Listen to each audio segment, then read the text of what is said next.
Kanan? Kanan po kanan, kaliwa na kayo, kaliwa. Kaliwa. Pero may kaliwa tapos kanan. Kaliwa tayo ng kanto na yan. Datay dyan sa kanto na yan. Ninong. Sobrang traffic sa ulit. Ninong. Ikaw din ako dumaan doon. Mars, kamusta? Sino bigay niyan? Sino bigay? Si Foreman boss. Foreman. Foreman, thank you ha. Tama ka naman dito sa vlog namin. Tara dito, booking ina mo. Hingin mo. Uy, ayaw mabook mo na puta. Nabayaran mo na? Ha? Nabayaran na ba? Hindi ba? Yeah, what up? This is your boy, Pops Manuel. Hindi pogi, di babaero. Walang bisyo, din nagiinom, din ninigrilyo, simba lang. Abay, napakabait. Yun, kumusta people here in the internet? Ayun, meron tayong pupuntahan.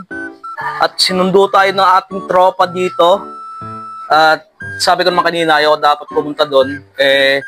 Kaso, nagpipilit sila, kaya alam mo na, yung mga tropa. So, pupunta tayo doon sa tropa natin na si Ian Porzuelo. Yun, kita-kits tayo dyan dahil sinundo ako ni Kim. Dapat kanina, ayoko. Dahil alam mo na, meron tayong mga schedule sa ibang tropa. Hindi naman natin matiis.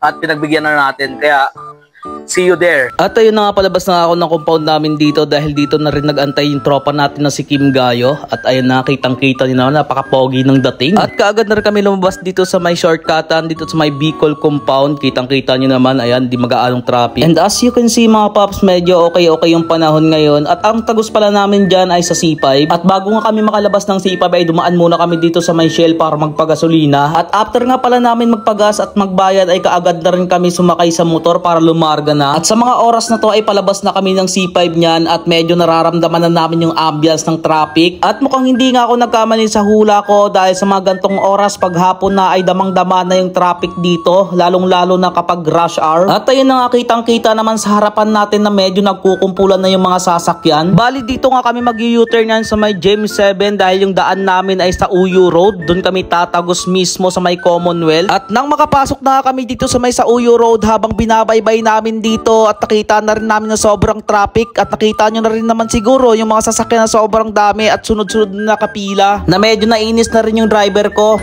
Puki ng ina talaga, imbes na andun na bumalik pa. Ay, bulilaso pa taloy. Sobrang traffic nagitgitan.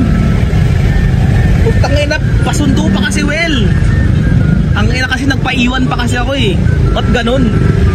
Ano tuloy nangyari sa amin? Pahamak pa yung driver ko. Nano sa traffic. Abala ko. At nang makalagpas kami sa traffic na yon ay meron kaming napansin ng tropa ko dito nakakaiba. Kaya eto na lang nasabi namin at nagiging reaksyon naming dalawa. Tangina, may nakita naman kami dito. Doon kanina sa palengke at dami namin nakita. Outfit pantanga. Eto naman, akala namin panyo nakasakay sa may motor. Yun Dahil panyo.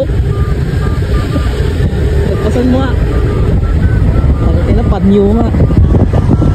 Panyo nga par. Nasabit sa motor. At nang sa hindi katagalan ay nakarating na rin kami dito sa may Commonwealth at binabaybay namin yung karsada na to na sobrang napakalinis at wala gaanong sasakyan. At kaya eto na naman si Kuya Manuel, tamang simple at pasikat na naman sa camera para lang mapansin yung lahat, yung kapugian niya. At sa hindi katagalan ay nakarating na rin kami dito sa may Batasan Hills kaya lumiko na kami dito at mayroon pang mga pasikat dito na naghuhubad. At kaagad na nga muna kami gumilid dito para i-confirm si Ian at dito nga tayo sa may harap ng Axpeed Auto Parts dahil hindi na dun sila sa dati nilang tinitirahan. At kaagad na rin kinonfirm ni paring Kim natin dito kung saan yung bahay nila dahil hindi nga namin alam kung saan sila lumipat. Hindi na ako abot sa dati nyo. Ito yung stoplight dito sa kabila.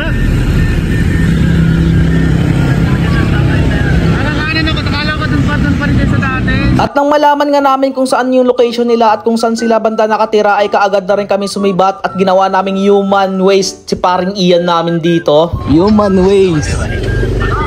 Kaliwa, ito. Ito mo. Binubudol pa kami Diretso lang. Diretso pa. One way to pre. Diretso nga. Diretso pa. Shoutout kay Matthew. Diretso pa. Kanan. Kanan? Kanan po kanan. Kaliwa na kayo. Kaliwa. Kaliwa. Pero may kaliwa tapos kanan. Kaliwa, ayun o, kanto na yan. Daan kayo dyan sa kanto na yan. Kasi kanto na yan. Hindi na makukulong ata kami sa ginagawa kami. At nang matapos yung kaliwat kanan at diretso pa namin sa call, ay kaagad na rin namin tumbok yung street nila. Street na namin yan. Lumabas ka na, baka ma-streetan pa kita eh. At sa ilang minutong pagtutunton kung saan yung lugar at bahay nila Ian, at ayun na nga, natagpuan na namin kung saan siya nakatira. At eto ngayong bahay niya. Sabi niya sa amin, pinagmamayabang niya pa, nasa 4th floor. Dito pala yun, diretso pa. Kung parang Ian ko ah. Puta nga, special lang puta. Traffic. Traffic. Galing pa ang Visayas eh. Sorry pre, papa-importante tropa mo eh. Tangin na nang dahil sa akin, ginabi na kami. Yung ano namin kanina, set up, dapat alas 3, alas 2, andito na. Dito pre. Na-traffic kami dun sa may ano, sa Uyo Road, sobrang traffic. So akala ko dati dun sa may dating inuwian sa may kabila yung upahan, eh lumipat na pa sila dito. Wala na pa kayo dun pre. Matagal na kayo dito. Salamat dahil nakarating tayong safe. Driver natin, problemado na oh. Lupit talaga ng bahay ng tropa natin, nasa 4th floor. Ang daming hagdan. Ito yung maganda. Maraming hagdan. Hakit pa. Ang taas pa rin. At bali may mga ibang tropa na rin pala na una dito. At ayun nga sila Rondron at saka si Paring Kuting at si Paring Chongo natin. Eto nga sila. Hey, hello.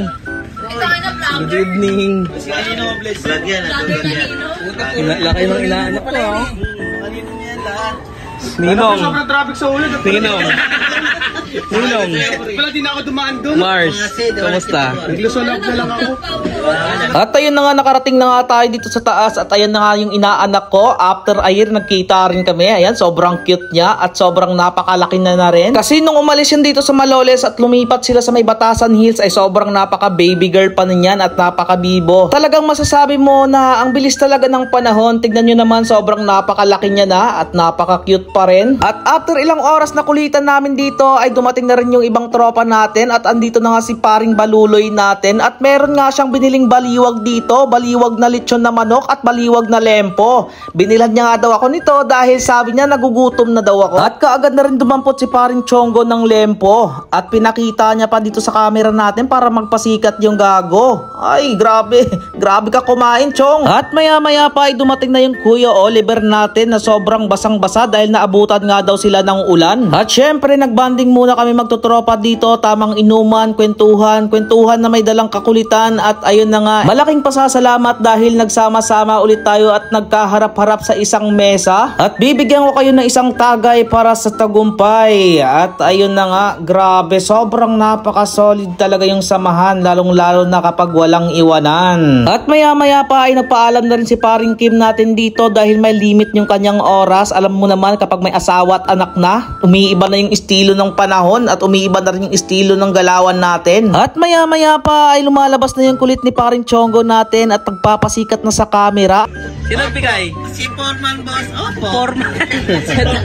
Foreman, thank you ha. Yung pakalupit mo talaga. Yung gusto ko. Tapos tamang food trip. At maya-maya pa ay lumalabas na yung kulit ng bawat isa at nagkakasayawan na. At nang dumating sa punto na hindi na rin makapagtiis si Kumari at umindak na rin at nakisabay na rin tong inaanak namin sa pagsasayaw. At ayun na nga, dahil sobrang tagal na rin ang inuman namin, eh kitang-kita na rin yung amats ng bawat isa. At ayan nga si Chong napatagpi na lang sa kanyang noo. At ayun na nga, dahil sobrang lasing na rin namin, di na rin namin magawa ang magkulitan sa bawat isa.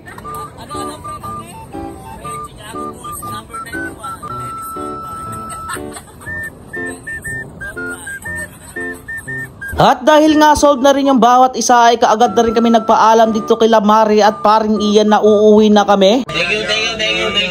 Let's go! Chicago ba? Uwi na kami. Len? Chongo po. Ano? Chongo po. Chongo po, Chicago bye.